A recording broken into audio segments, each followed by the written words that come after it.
Greetings! I make these incredible donuts without eggs. It's true, the most delicious donuts on planet Earth. Let's cook. Yeast. I use this kind fresh pressed yeast.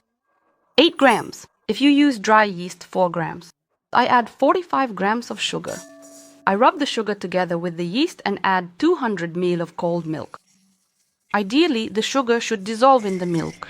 I also add 20 grams of kefir or plain yogurt, unsweetened. I need the lactic bacteria. Believe me, the aroma of this dough will pleasantly surprise you. Bread flour with 12% protein, 350 grams. A pinch of synthetic vanillin. I use it, but you can add whatever you usually use. I need the dough. If you don't have kefir or yogurt, just use the same amount of milk. If you're not using bread flour but instead are using all-purpose flour with 10.3% or 11% protein, in that case, you'll need to add a bit more. Flour. If you're using flour with 13% or 14% protein, like for panettone or croissants, you'll need to add a bit less, about 30 grams less flour. Combine the ingredients and let them rest for 15 minutes. After 15 minutes, I add 3 grams of salt and 30 grams of butter. The butter should be at room temperature with a fat content of 82%. A common question from you is why I don't add the salt to the dough right away? Salt slows down the activity of the yeast and also affects hydration. That's it. Now I knead the butter and salt into the dough. Use fine salt, preferably sea salt. It dissolves faster and more easily in the dough. And now I will demonstrate precisely how the fat and the salt significantly affect the dough. I added almost all the butter right away. Look at the dough's reaction. At this stage, most of you will start to panic and add extra flour. No. I'll repeat, if you want your donuts to melt in your mouth, do not add any extra flour under any circumstances. And add the butter, mixing it in over 2 to 3 stages. I'm using a spatula because I know I can handle it, but please, don't panic. This dough will be kneaded for 7 minutes and you'll see how it changes. Or you can use a stand mixer for this amount of dough. On average, 10 minutes will be enough. Look, the dough just melts in your hands. This is the dough's reaction to the salt and fat. After 4 minutes, look at the quality of this dough. 4 minutes of this kind of light beating and stretching. Just look at how well the gluten is developing. Keep beating it further. I'll knead this dough for another 3 minutes or so. It's much easier to do everything in a stand mixer. Nothing will stick, but not everyone has a mixer. So we knead it by hand without any problem. 7 minutes. With this kind of kneading, we've made the perfect dough. The gluten development is excellent, incredible. That's it. I gather it into a bowl and make it neat. Pay attention to the surface of the dough. The dough is just fantastic. This is how it should look. I add a bit of oil. This dough will ferment at 22 degrees Celsius, which is my room temperature, for about an hour to an hour and a half. During this time, I won't be doing any stretching or laminating. The dough has been kneaded well. Keep in mind, the dough should increase in size by 2.5 to 3 times. Now I want to show you how fermentation happens. These large air pockets mean the dough is well fermented. And do you see this like a straight line? This part is not fully fermented yet, the dough. These top 1.5 centimeters. We wait until the entire dough is filled with large air pockets. Here's what I got after an hour and a half. The quality of the dough. What affects the fermentation time?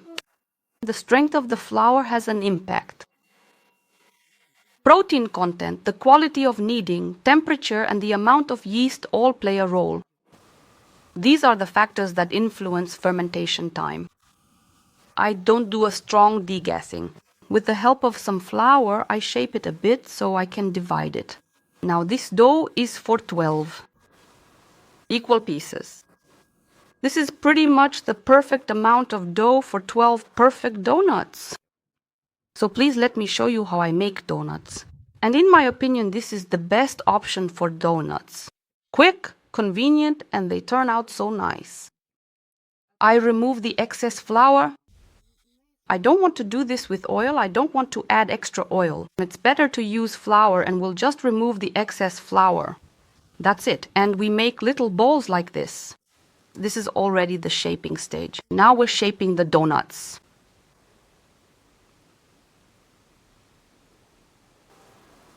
I'm showing it this way so that those who are shaping for the first time can see the technique.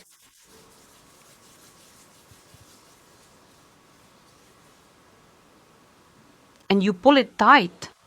Everything should be sealed here, and the surface over there should be smooth and even. I leave them for 15 minutes.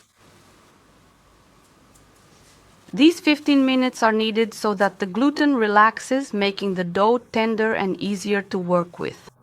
If you start making these holes right after shaping, your donuts will look messy and the dough will tear. Try to go right in the very center with your finger, using a generous bit of flour to help you along. Don't rush and don't do it abruptly so the dough doesn't tear too much. Just gently stretch it. The dough is delicate, so do this with all the donuts.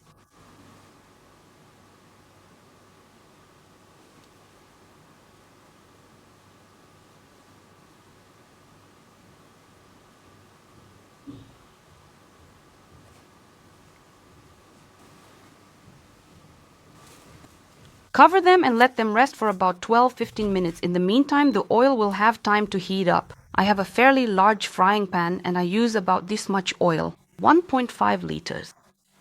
I use refined sunflower oil. The time it takes to heat the oil depends on the amount, the volume, and your frying pan, so it's hard to say exactly. For those who want to make them all the same size, shape and cut them out. I made another batch. The dough is also amazing. It's the same dough. I kneaded it by hand, not in a mixer. Now I'll quickly show you. The dough needs to be rolled out, fully shaped. Great, the dough is fantastic. Roll it out. Here, I'm rolling it to about 1 centimeter thick, but I still recommend you make it 1.5 to 2 centimeters. That's how thick the dough should be. I personally prefer the first option, but for those who will ask, or if you need them to all be the same size, you should do it that way. I know there will be questions, so I'm showing you. That's no problem. Roll it out to 1.5, 2 centimeters. Make the dough that thick, cut it out, and make these little circles. I'm using a pastry tip, but you can use anything. A lid, maybe from a plastic bottle. Just use whatever you have at home, whatever's handy. That's why I don't really like this method. See, here's the dough that's left over. You can either bake it as is or add it back into the dough and make more donuts. That's the dough. Now I have to tidy it up again, wait for it to rest for 10 minutes, then roll it out again, cut it out again. In general, I don't like this process.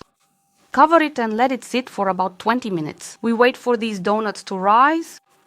These donuts have already rested for 15 minutes and the oil is heated up. And what do I do before dropping them into the oil? I do this same motion again.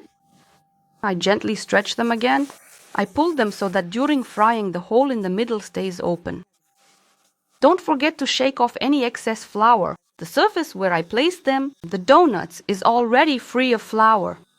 How do you check if the oil is ready? Dip a wooden stick in and it should bubble and sizzle like this.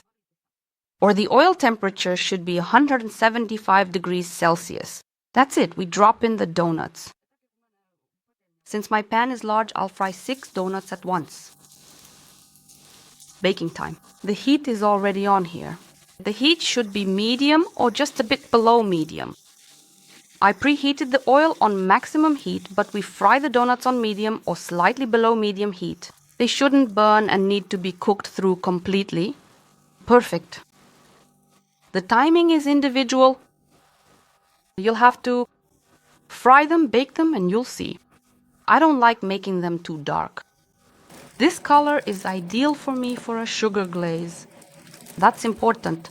Look, you can just coat them in powdered sugar or fine sugar. It's all about personal preference. I love this glaze. 150 grams of powdered sugar and 38 milliliters of water. Believe me, if you're thinking, Katja, what are you making up? I'll just eyeball it. Trust me, do 150 to 38. And you'll see this perfect glaze. I used to think the same way until I tried this exact glaze calculation. That's it. We dip the donuts and they need a little time to dry, and this really is the perfect glaze. I want to show you the difference. Here are the ones I cut out, and those are the ones I shaped by hand. Personally, I find the ones I shaped by hand more appetizing. Yes, maybe I rolled the dough a bit thin, about 1 centimeter. It should have been a little thicker, but to me, these just look more appetizing. They're just so yum, yum, yum, yum, yum.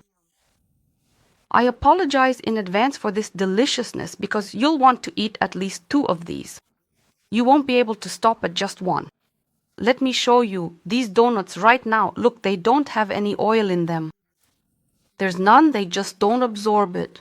If the dough is kneaded properly and the oil temperature is right during frying, the donuts won't soak up any oil. It's perfect, it's delicious, it's super, it's awesome. As always, please leave your comments and questions. Share your feedback, stay active, and as always, enjoy your meal.